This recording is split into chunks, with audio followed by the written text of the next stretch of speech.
Buenas tardes, yo voy a iniciar con la presentación de mi equipo. El tema que elegimos fue el efecto fotoeléctrico. Es un tema que está integrado en Física 4. Antes de iniciar, pues obviamente a resolver problemas y hacer la simulación, pues es muy importante conocer el significado o a qué se refiere con este efecto, para qué nos sirve o diferentes cosas. Entonces, eso es lo que yo voy a explicarles un poquito del efecto fotoeléctrico. Más que nada, hay que dejar claro lo que es la definición del efecto fotoeléctrico, ya que este es un fenómeno físico en el cual consiste la emisión de electrones por ciertos metales cuando un haz de luz incide sobre una superficie, o sea que llega a cierta superficie. ¿Pero en qué consiste? Consiste en que las partículas de luz, conocidas como fotones, impactan con los electrones de un metal. Después, el fotón desaparece y cede toda esa energía al electrón, expulsándolo hacia el otro átomo. Esta expulsión electrónica es precisamente o conocida como corriente eléctrica.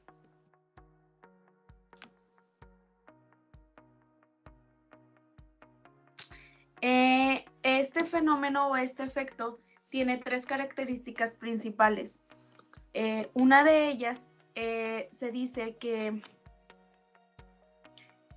este fenómeno necesita de un número de electrones liberados, pero este depende directamente de la intensidad de la luz sobre la placa o la superficie en donde se encuentra. ¿Qué quiere decir? Que entre mayor sea la intensidad, mucho mayor es la cantidad de electrones, pero entre menor sea la intensidad, menos van a ser los electrones que se producen. La segunda característica dice que la energía cinemática máxima de los electrones liberados dependen de la frecuencia de la luz sobre la placa y no de la intensidad de la corriente. La tercera dice que cuando se necesita la emisión de estos electrones, es necesario que produzca o que que se produzca que la luz incidente tenga una frecuencia mínima. Esta frecuencia mínima también se conoce o es llamada como frecuencia umbral. Este fenómeno se utiliza en diferentes funciones o tiene diferentes utilidades. Se aprovecha mucho en las plantas por medio de los paneles solares. Estos paneles solares reciben toda esa energía lumínica del sol y esta la transforma en electricidad. También se mueven los electrones. Al moverse estos electrones, se origina una corriente eléctrica. Y sabemos que la corriente eléctrica es igual al número de cargas de un movimiento entre un intervalo de tiempo. Y también suele liberar estos electrones. ¿Qué se requiere? Para que este efecto o fenómeno fotoeléctrico sea utilizado o nosotros lo pongamos en práctica, se necesita de tres energías principales. La energía del fotón incidente, representada con la E mayúscula, la energía superficial del metal y la energía de electrones emitidos, con que se representa con la K máxima. Que es la energía cinemática máxima.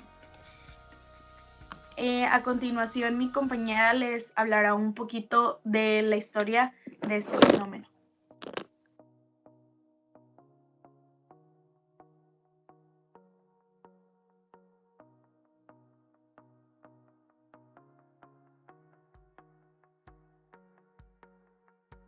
Mi nombre es Daniela Martínez y voy a hablar acerca de la historia del efecto fotoeléctrico.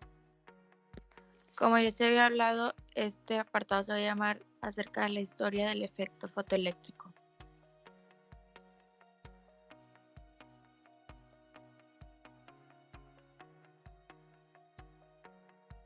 Antes de empezar la historia, la definición del efecto fotoeléctrico significa que es la emisión de electrones de un metal cuando se hace incidir sobre él una radiación electromagnética, ya sea luz visible o ultravioleta en general.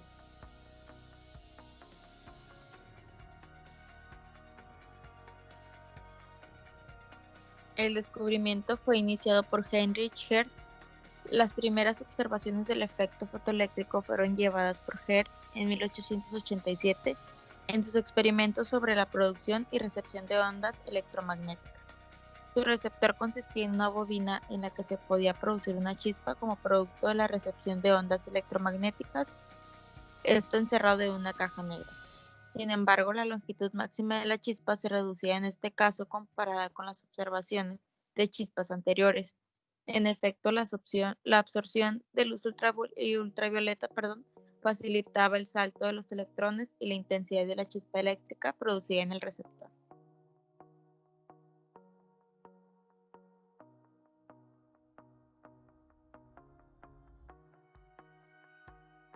Dado a lo conducido por Hertz, le dio seguimiento Joseph John Thomson. 10 años después, el físico británico investigaba los rayos catódicos influenciado por Maxwell.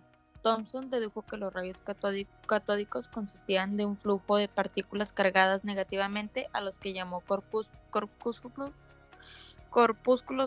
y ahora se conocen como electrones. Thomson utilizaba una placa metálica encerrada en un tubo de vacío como cátodo, exponiendo a este la luz de diferente longitud de onda. Thomson pensaba que el campo electromagnético de frecuencia variable producía resonancias con el campo eléctrico atómico y que si éstas alcanzaban una amplitud suficiente podía producirse la emisión de un corpúsculo.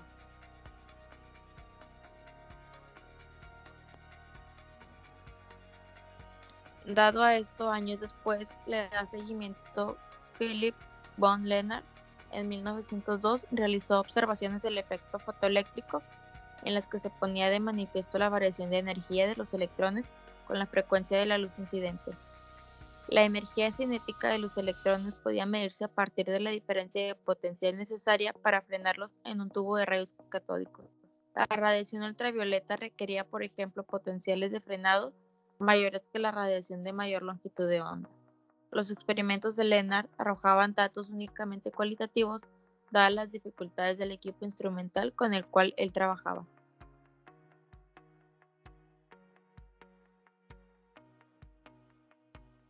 Tres años después, Albert Einstein le dio seguimiento y propuso una descripción matemática de este fenómeno que parecía funcionar correctamente y en la que la emisión de electrones era producida en la absorción de cuantos de luz que más tarde serían llamados fotones. En un artículo llamado Un punto de vista heurístico sobre la producción y transformación de la luz, Einstein mostró cómo la idea de partículas discretas de luz podía explicar el efecto fotoeléctrico y la presencia de una frecuencia característica para cada material.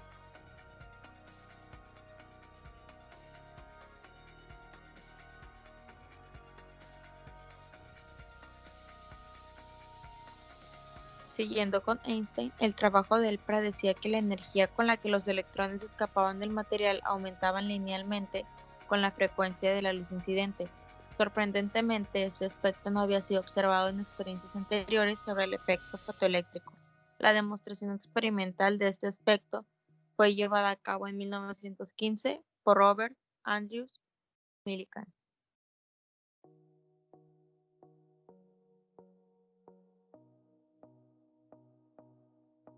Dando por terminada la historia, terminamos con la explicación de lo de Einstein. Los fotones del rayo de luz tienen una energía característica determinada por la frecuencia de la luz en el proceso de fotoemisión.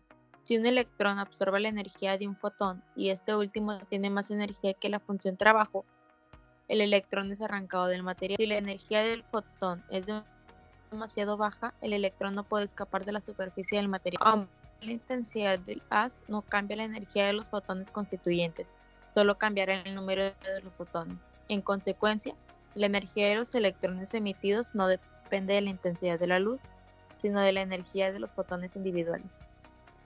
Por mi parte parte sería todo acerca de la historia del efecto fotoeléctrico.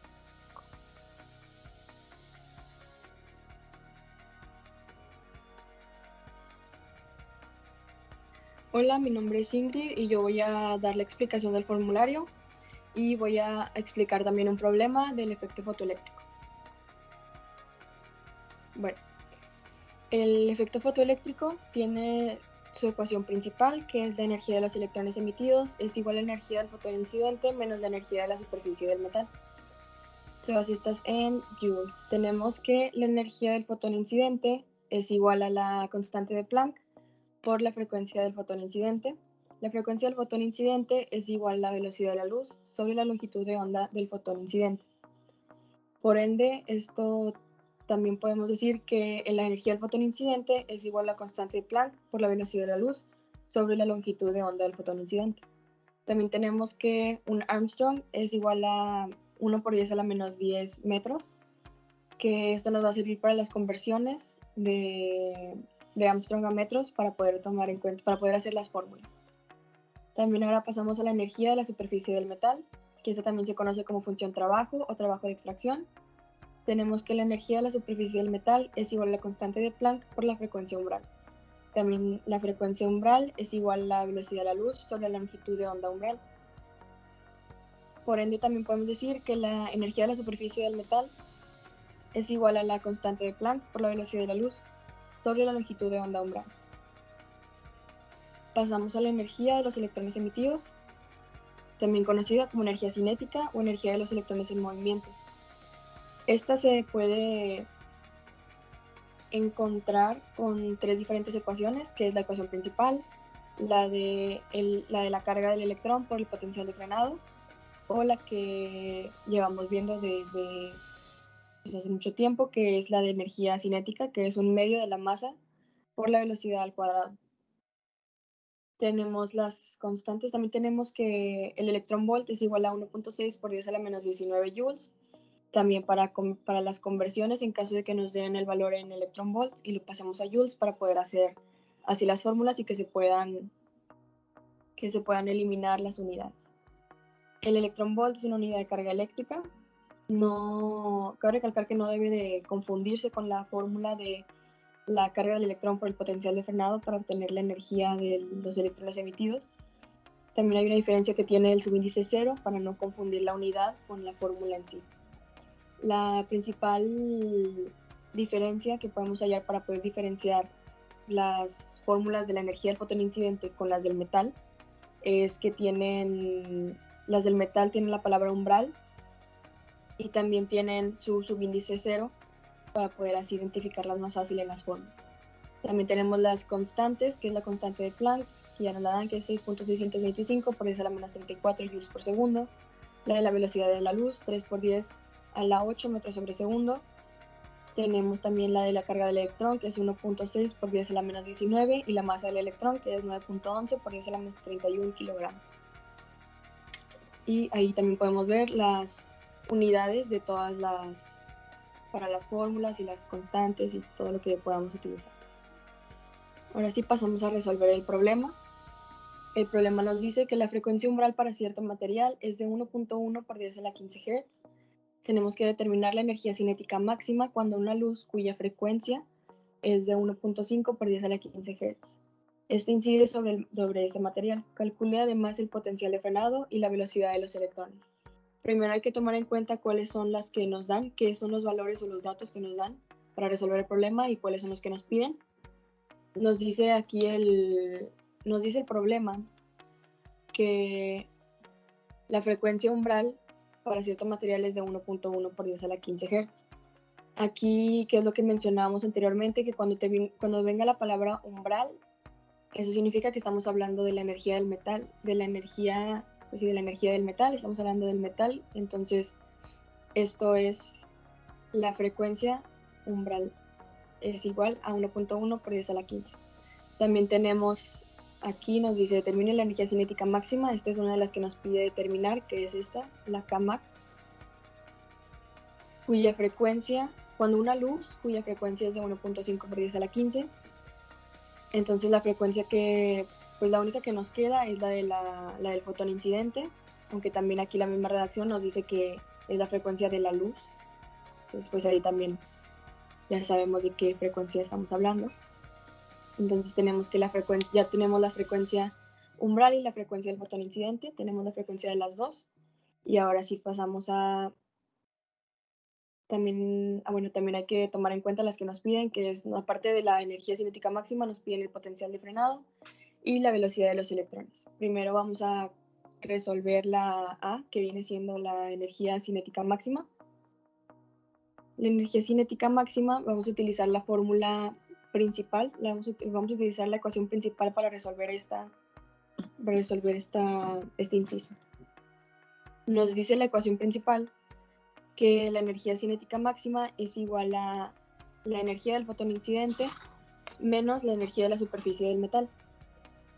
Y estas dos las podemos obtener gracias a las fórmulas que nos dan, que es la constante de Planck por la frecuencia del fotón incidente, que es para la E, menos la constante de Planck por la frecuencia umbral, que es para el metal. Sustituyendo estas fórmulas con los valores que nos dan o que ya tenemos, nos da esto, que es 6.625 por 10 a la menos 34 por 1.5 por 10 a la 15, que es la frecuencia de la luz del incidente, y menos la constante de Planck por 1.1 por 10 a la 15, que es la frecuencia umbral, que es del metal. Tenemos sus valores: 9.937 por 10 a la menos 19, menos 7.287 por 10 a la menos 19, y esto nos da que la energía cinética máxima es 2.65 por 10 a la menos 19 joules. Ya tenemos el inciso A y ahora vamos a pasar al inciso B, que es el potencial de frenado. Para obtener el potencial de frenado, nada más hay una ecuación de las que nosotros vimos o que tenemos anotadas que involucran al potencial de frenado, que es la de la energía de los electrones emitidos es igual a la carga del electrón por el potencial de frenado o voltaje de corte, que es esta. Y de esta ecuación nosotros tenemos la de la carga del electrón, porque es una constante, y la energía cinética máxima que acabamos de obtener. Y así nada más despejando obtenemos una fórmula para obtener el voltaje de corte o el potencial de frenado. Y ya teniendo esto, sustituimos con los valores que ya tenemos. Tenemos 2.65 por 10 a la menos 19 joules, 1.6 por 10 a la menos 19 coulombs. Tenemos que tenerlo en estas unidades para así poder hacer una división y obtener su unidad en la que tenemos que tener el potencial de frenado. Se nos da 1.656 volts, y volts es porque tenemos joules sobre coulombs y esto equivale a los volts. Y ahora sí pasamos a la última que nos piden, que es la velocidad de los electrones. La velocidad de los electrones, vamos a utilizar la última fórmula que tenemos, la única que nos queda involucrando a la energía cinética máxima, más aparte que es la única que también involucra la V, que es la velocidad. Tenemos que un medio por la masa por velocidad al cuadrado. Para poder obtener la velocidad, pues hay que hacer un despeje. Y esto nos queda que la velocidad es igual a la raíz cuadrada de 2 veces la energía cinética máxima sobre la masa.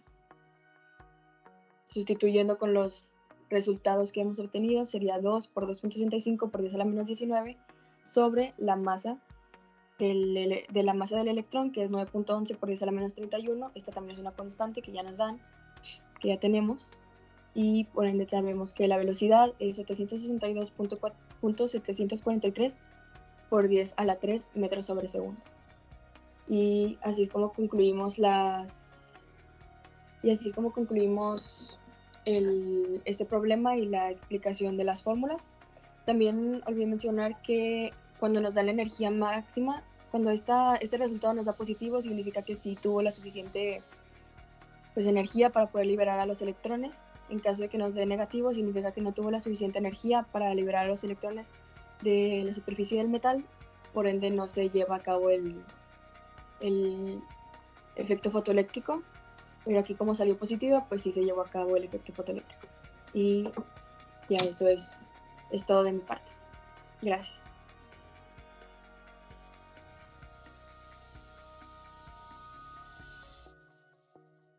Bueno, aquí voy a proseguir a realizar los dos problemas y voy a compartir pantalla para que los puedan ver. Y iniciamos con el primer problema, el cual la función de trabajo del aluminio es de 4.0 electronvolt. Aquí nos pide determinar su frecuencia umbral, además de su energía cinética de los electrones que emiten una luz cuya longitud de onda es de 3650 angstrom y que incide sobre la superficie del aluminio. Aquí los 4.08 electronvolt ya los convertimos a joules para que nos puedan quedar las unidades. En esta fórmula realizamos un despeje para despejar su, válgame la redundancia, frecuencia umbral. Al despejarla, sustituimos valores de manera que nos obtenemos su resultado. En el inciso A. En el inciso B, con su longitud de onda, la convertimos a metros porque está en angstrom. Ya con esto sustituimos valores en la fórmula de energía cinética. Sustituimos valores y convertimos de manera que nos dé la energía cinética en joules, las unidades que nos pide.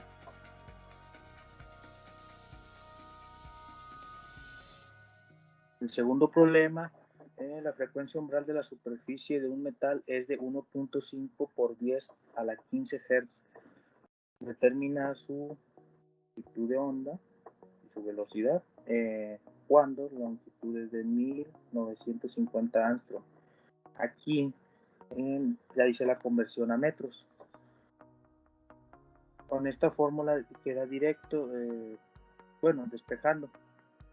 despejamos, sustituimos valores, son constantes, como dato, de manera que obtenemos el inciso A. Para la energía cinética, la vamos a terminar. ¿Por qué? Para encontrar su velocidad, pues necesitamos encontrar la energía cinética. Tenemos nada más la masa del electrón porque es constante. Primero encontramos la energía cinética, tuvimos valores, unos que tenemos como dato y otros que acabamos de determinar. Encontramos su energía cinética, ya después aplicamos la fórmula de la velocidad, ya sustituimos valores, de manera que obtenemos su velocidad en metros sobre segundo. 235.676 por 10 a la 3 metros sobre segundo, el inciso B. Y esto sería todo.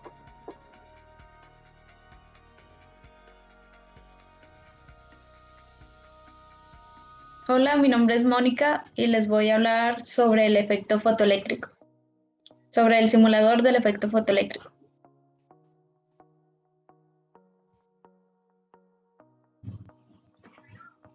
Aquí se puede apreciar el simulador del efecto fotoeléctrico, que este consta de una lámpara que está disparada rayos de luz hacia una placa de metal.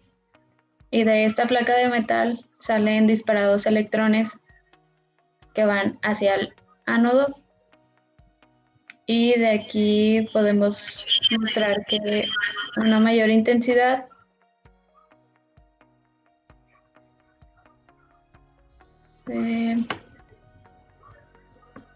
aquí ya se alcanza a ver el efecto fotoeléctrico. Ponemos a 50, 54. Se dice que a menor longitud de onda hay una mayor de frecuencia, o sea que va a haber una mayor energía en los electrones. Si subimos la longitud de onda,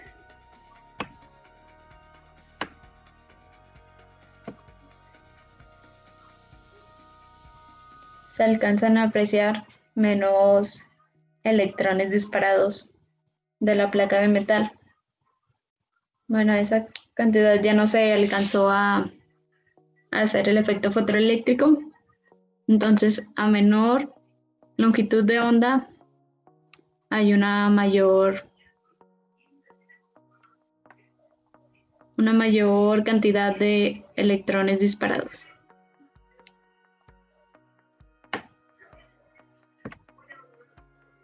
Igual, si cambiamos los volts de la pila a una mayor, estos electrones salen con una mayor velocidad.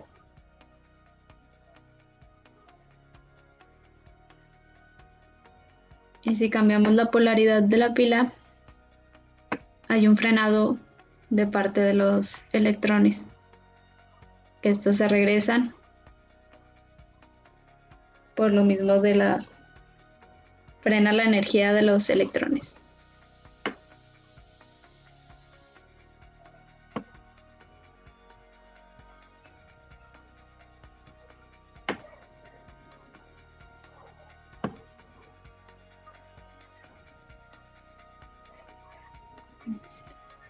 De mi parte sería todo. Muchas gracias.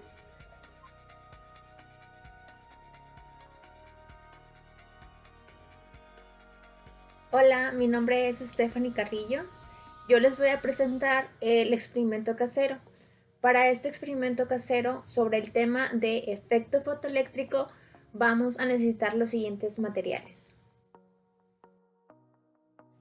Vamos a necesitar marcadores tono fosforescente, tinta fosforescente,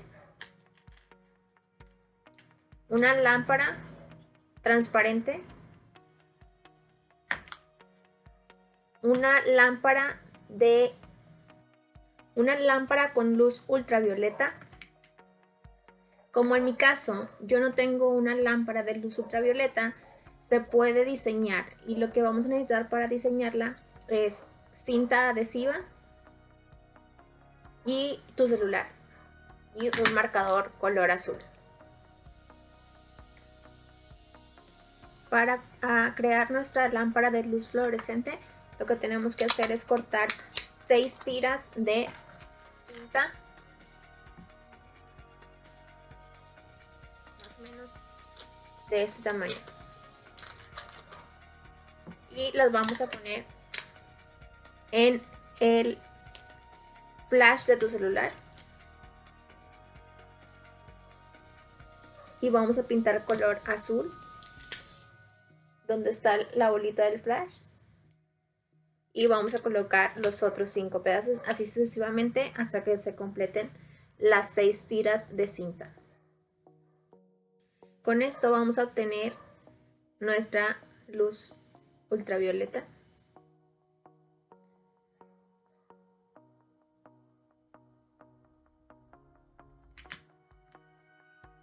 También vamos a necesitar hojas de máquina color blanco, y es todo. Bueno, como primer paso vamos a cortar las hojas en 4 partes.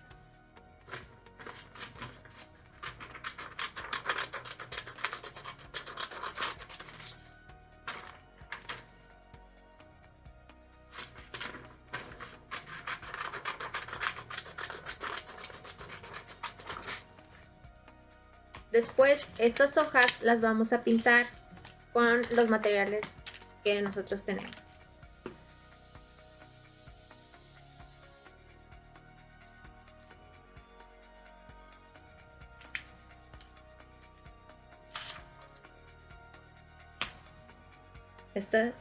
Estos dos van a ser con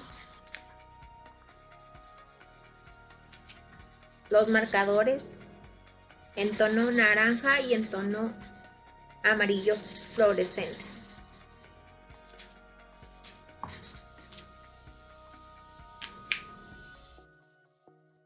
Ahora vamos a intentar sacar la tinta de estas plumas fluorescentes para poder ponerla en las otras hojas.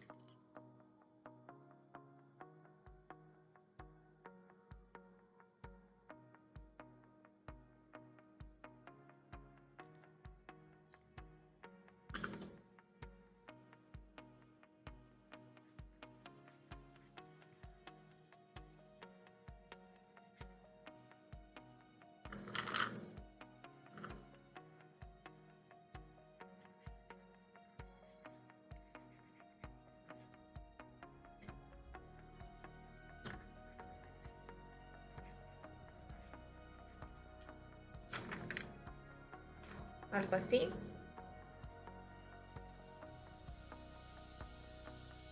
Lo mismo hacemos con la otra pluma. Vamos a sacarle la tinta y la vamos a esparcir en nuestra hoja.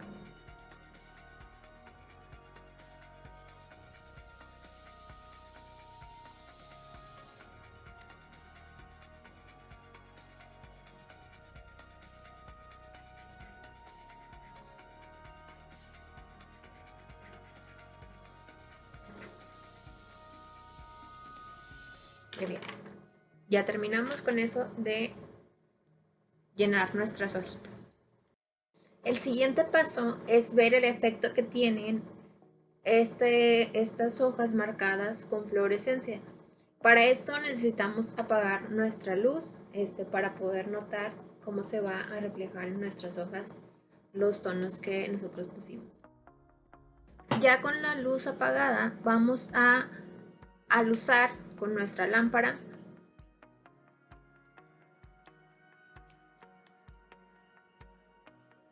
a las hojas.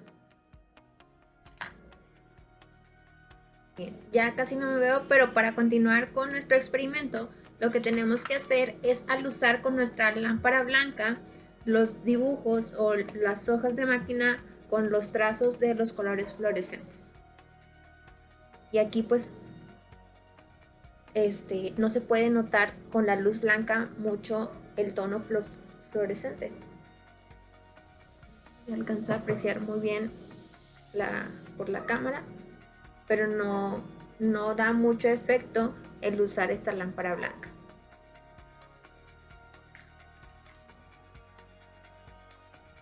Como siguiente paso, ahora voy a usar con una lámpara un poquito más potente que emite rayos de luz un poquito más fuertes para ver si se alcanza a apreciar un poquito más el tono fluorescente.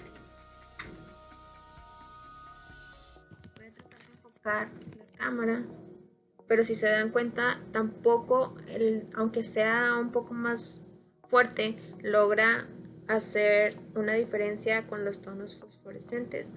A lo mejor un poco con los tonos de la tinta, porque es un poco más fuerte. Sin embargo, no ha causado el efecto esperado. Por último, vamos a utilizar también la lámpara de luz ultravioleta que creamos con mi celular. Para esto necesito apagar la luz de la lámpara para que se pueda apreciar mejor.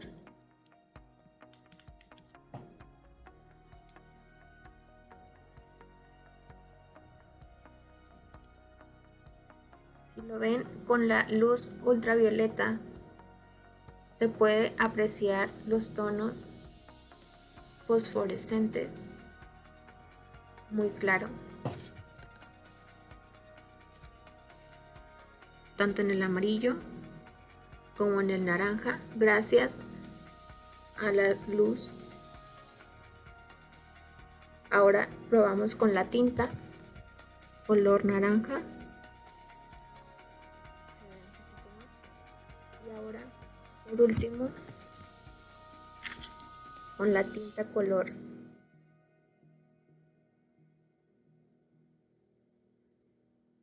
neón.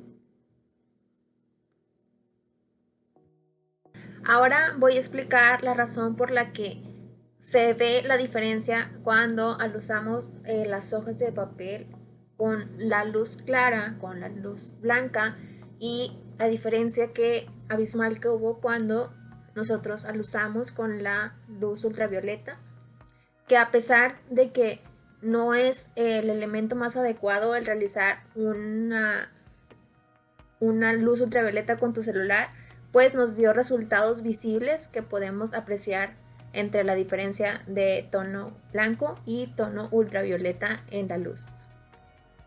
¿Esto qué nos quiere decir? Esto nos quiere decir que existe una diferencia entre la cantidad de energía que emiten los fotones de la luz blanca en comparación con los fotones de la luz de la lámpara ultravioleta. Lo que sucede con la luz ultravioleta es que como tiene una mayor cantidad de energía, esa energía la pasa a nuestras hojas con tonos fosforescentes y esto hace que llegue a su punto máximo la energía que tiene las hojas y el tono fosforescente que nosotros elegimos, y esto provoca que cambie el tono. Por lo tanto, el exceso de la energía que nos tiene la luz ultravioleta es mucho mayor que la que tiene la luz natural. Por lo tanto, se genera el cambio o la diferencia entre cada una de estas dos, y en esto podemos notar el efecto fotoeléctrico, donde nosotros sabemos que gracias a este experimento podemos concluir que la luz de los que la energía que emite la luz depende mucho del color que nosotros trabajamos. En el caso de la luz blanca no emite tanta energía a las hojas, por lo tanto no genera este cambio, esta diferencia entre los tonos fosforescentes y los tonos blancos en este caso. Por lo tanto, con la luz blanca no podemos hacer el efecto fotoeléctrico, a diferencia con la luz ultravioleta, que podemos notar esta carga excesiva de energía que provoca que podamos notar en cada una de las hojas cómo se representa el tono fosforescente. Gracias.